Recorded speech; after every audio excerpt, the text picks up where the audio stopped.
మిత్రులారా అందరికీ నమస్తే. కేరళకి సంబంధించి మొత్తం సీట్లు 140. కేరళ అసెంబ్లీ ఎన్నికలు జరిగినాయి. ఒకసారి యూడీఎఫ్, ఇంకొకసారి ఎల్డీఎఫ్ వస్తుంది. సో ఈ కేరళ మొత్తం సీట్లు 140. ఇందులో మ్యాజిక్ ఫిగర్ 71 కనిపిస్తూ ఉంది. వివిధ సర్వే సంస్థలు ఏమేమి రిపోర్ట్స్ ఇచ్చినాయో మీ దృష్టికి తీసుకొచ్చే ప్రయత్నం చేస్తాను. యాక్సిస్ మై ఇండియా 49 నుంచి 62 వస్తాయని ఎల్డీఎఫ్కి, యూడీఎఫ్కి 78 నుంచి 90 వస్తాయని, బీజేపీకి 3 దాకా రావచ్చు అనేది యాక్సిస్ మై ఇండియా చెప్తుంది. పీపుల్స్ ఇన్సైట్ వాళ్ళు 58 నుంచి 68 ఎల్డీఎఫ్కి, యూడీఎఫ్కి 66 నుంచి 76, బీజేపీకి 10 నుంచి 14 వస్తాయని చెప్తా ఉన్నారు. ఇతరులకి 1 రావచ్చు అనేది. పీపుల్స్ పల్స్ సర్వే వాళ్ళు ఎల్డీఎఫ్కి అంటే వామపక్షాలకి 55 నుంచి 65, యూడీఎఫ్కి 75 నుంచి 85, బీజేపీకి 3 దాకా 0 నుంచి 3, ఇతరులు చెప్పలేము 0 చూపిస్తూ ఉంది.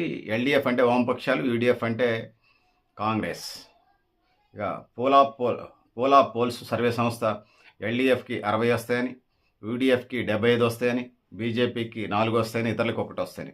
ఓవరాల్గా అన్ని సర్వే సంస్థలు కూడా ప్రధానంగా ఎల్డీఎఫ్కి 2 టర్మ్స్ ఇచ్చారు కాబట్టి కొద్ది ప్రభుత్వ వ్యతిరేకత ఏదైనా కావచ్చు. యూడీఎఫ్కి ఎగ్జిట్ పోల్ సర్వే అన్నీ ఫేవర్గా ఉన్నట్టుగా మనకు అర్థమవుతుంది. సో పెద్దలారా మిత్రులారా, మీరు కూడా మీ అభిప్రాయాలను కామెంట్ బాక్స్లో రాయని తెలియజేసుకుంటా ఉన్నాను.